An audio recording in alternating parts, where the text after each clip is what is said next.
आज की प्रमुख खबरों में आपका एक बार फिर स्वागत है। मैं हूं मुस्कान सिंह, आप देख रहे हैं न्याय चक्र NCTV। हाथरस कांड पर आया फैसला, एक को आजीवन कारावास, अन्य बरी। वकील बगैर जमानत अर्जी खारिज नहीं कर सकते। आखिर माननीय न्यायमूर्ति चंद्रचूड़ ने सरकार को कटघरे में खड़ा किया। हिंदू महिला डॉक्टर ने जहर इंजेक्शन लगाकर की आत्महत्या। मुस्लिम से हिंदू बने वसीम ने मांगी इच्छा मृत्यु। भारत में मिला खजाना। अब खबरें विस्तार से।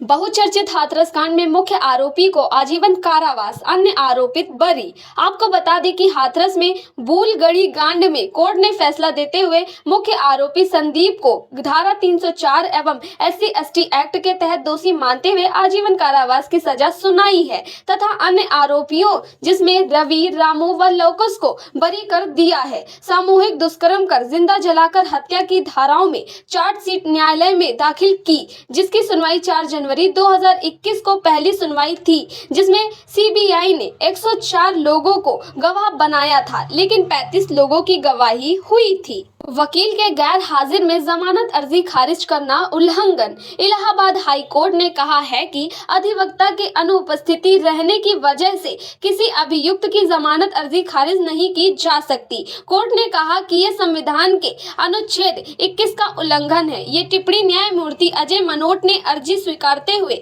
आजमगढ़ के बरदाह थाने की प्राथमिकी दर्ज पर दी।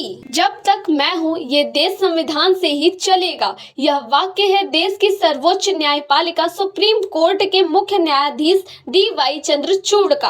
तो आखिर क्यों कहना एक जज का? इसका मतलब कुछ तो आशंका व्यक्त की जा सकती है कि कुछ न कुछ संविधान के विपरीत कार्य हो रहे हैं, जो लगातार लोकतंत्र के विपरीत हैं। इस वाक्य एडवोकेट अंशुल यादव विराट ने अपने ट्विटर हैंडल पर लिखा है।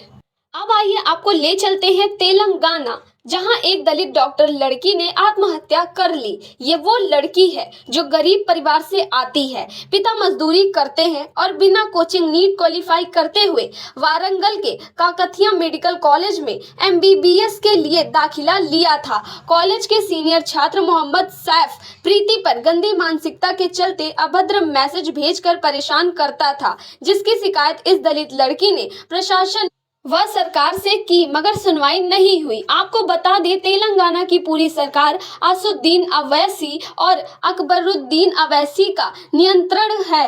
इसीलिए हिंदू के नाम पर दलित लड़की प्रीति की शिकायत पर कार्यवाही नहीं हुई, जिससे मोहम्मद सैफ प्रीति के कमरे में घुसकर जबरन छेड़खानी की, जिसके चलते डॉक्टर प्रीति ने सुसाइड नोट लिखकर जहर का इंजेक्शन लगाकर आत्महत्या कर ली। इस तरह की बड़ी घटना पर कोई मीडिया अखबार, जो धन्ना सेठों के इशारों पर संचालित हो रहे हैं, नहीं दिखाई और न ही खबर प्रकाशित की। इसीलिए ऐसी मीडिया को लोग गोदी मीडिया, मनु मीडिया कहने से नहीं चूकते। अब आइए बताते हैं एक अन्य खबर, जो अपने आप में अहम खबर है, जहां एक मुस्लिम व्यक्ति अपनी आस्था के तहत हिंदू धर्म ग्रहण कर लेता है, लेकिन हिंदू धर्म के ठेकेदार, नेता, संगठन कोई उसकी मदद करने को तैयार नहीं। ये और कोई नहीं, आप सभी जानते हैं, ये हैं भाजपा नेता वसीम रिजवी, जो एक समय काफी विवादित चेहरा रहे हैं। वसीम रिजवी ने कुरान पर सवाल खड़े किए थे, जिससे मुस्लिम गुरुओं ने आपत्ति दर्ज कराई थी। इससे अबकर वसीम ने मुस्लिम धर्म छोड़कर हिंदू धर्म ग्रहण कर लिया था और उनका नाम वसीम रिजवी से जितेंद्र नारायण सिंह त्यागी रख दिया गया था। ये सब हिंदू धर्म संतों ने किया था, मगर वसीम ने कभी सोचा नहीं था कि सनातन धर्म कहलाने वाले लोग हमारी मदद नहीं करेंगे, और वही हुआ जिसकी अनहोनी थी। आज सभी हिंदू संगठन मौन है। अब वसीम न घर के रहे न घाट के, क्योंकि अब उन्हें इच्छा मृत्यु का सहारा बचा है। ये मैं नहीं कह रही, बल्कि स्वयं वसीम उर्फ जितेंद्र ने सोशल मीडिया पर जारी एक वीडियो में कही। देखें उनका ये वीडियो। नमस्कार, मैं जितेंद्र नारायण सिंह हूँ। आज से 1.5 साल पहले मैं वसीम रिजवी हुआ करता था। मैंने इस्लाम की कट्टरता को नकारते हुए घर वापसी की, आस्था के साथ में सनातन धर्म को कबूल किया। मुझसे इस्लाम के मानने वाले अब दुश्मनी रखते हैं, क्योंकि मैंने भगवान श्री राम के मंदिर अयोध्या में बनना चाहिए, इसके लिए हलफनामा दिया। सुप्रीम कोर्ट में कुरान की उन 26 आयतों के खिलाफ मुकदमा दाखिल किया, जो सनातन धर्म के मानने वालों को काफिर कहती है, उनके जीने के अधिकारों को छीनती हैं। उसके लिए आवाज बुलंद की। इसलिए कट्टरपंथी इस्लामिक संगठनें मेरे सर को काटने की कीमत लगाने लगी। दाऊद इब्राहिम के गुर्गे मुझे मारने आए जो दिल्ली में पकड़े गए। कट्टरपंथी मुल्ला साजिशन मेरे ऊपर मुकदमे कराते हैं ताकि मुझको ज्यादा से ज्यादा जेल में रखा जाए, जहां मेरी आसानी से हत्या करा दी जाए, मुझको बेइज्जत किया जाए, मुझे मजबूर किया जाए कि मैं आत्महत्या कर लूं। जब मैं कुरान के सिलसिले में संघर्ष कर रहा था तो लखनऊ के कल्बे जवाद, जो एक कट्टरपंथी मुल्ला है, मुस्लिम पर्सनल लॉ बोर्ड का वरिष्ठ सदस्य है,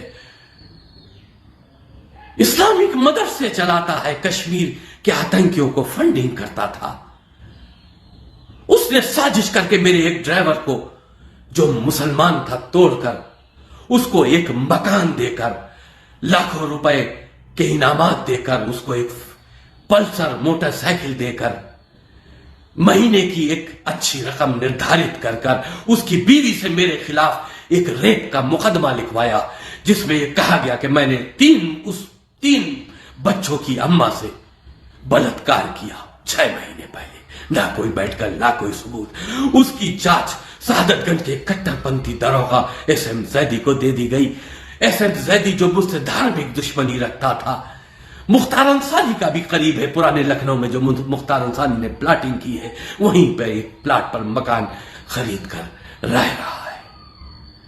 जब मैं सनातन धर्म के लिए हरिद्वार जेल में था तो इसी दरोगा ने मेरे परिवार की औरतों को घर से मेरे निकाल कर उसमें ताला डालकर चाबी थाना साहबगंज में रख दी थी, जो आज भी वहीं है। मैं बेघर हो गया, मैं नहीं डरा, मैं हत्या करने की धमकियों से भी नहीं डरा, लेकिन आज मजबूर, अकेला हूं, अनाथ हूं, क्योंकि मेरी बात कोई नहीं सुनने वाला। मेरे खिलाफ जो फर्जी मुकदमा लिखवाया गया, मैं सनातन धर्म के सभी संगठनों, महामंडलेश्वरों के दरवाजों पर गया, उनसे कहा कि भाई मेरी उच्च स्तरीय जांच करा दीजिए। पुराने लखनऊ की पुलिस अपने ऊंचे अधिकारियों को गुमराह कर रही है, उनके दबाव में है, निष्पक्ष जांच नहीं हो रही। सीबीआई से जांच करा दिए ताकि दूध का दूध, पानी का पानी हो। उन मुल्लाओं को भी बेनकाब किया जाए जो सनातन धर्म के लोगों के खिलाफ नाजायज साजिश करते हैं। लेकिन हालात बद से बदतर हो गए।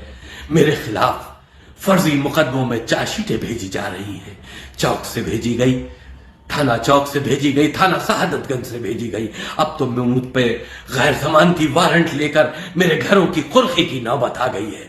मैंने बहुत दुखी मन से देश के राष्ट्रपति महोदया से अपील की है, इच्छा मृत्यु के लिए पत्र लिखा है कि मुझे अनुमति दी जाए, क्योंकि मैं बहुत डिप्रेशन में हूं। रोज एक कदम अपने सुसाइड की तरफ बढ़ रहा हूं। मैं अकेला हूं, मेरी आवाज कोई पहुंचाने वाला नहीं। सबने कहा, आश्वासन दिया कि मैं आदरणीय मुख्यमंत्री जी से बात करूंगा, लेकिन उन तक मेरी बात पहुंची नहीं, क्योंकि वो न्याय का देवता है। अगर उन तक मेरी बात पहुंचती तो आज मेरा हाल ये ना होता, मुझको भी न्याय मिलता।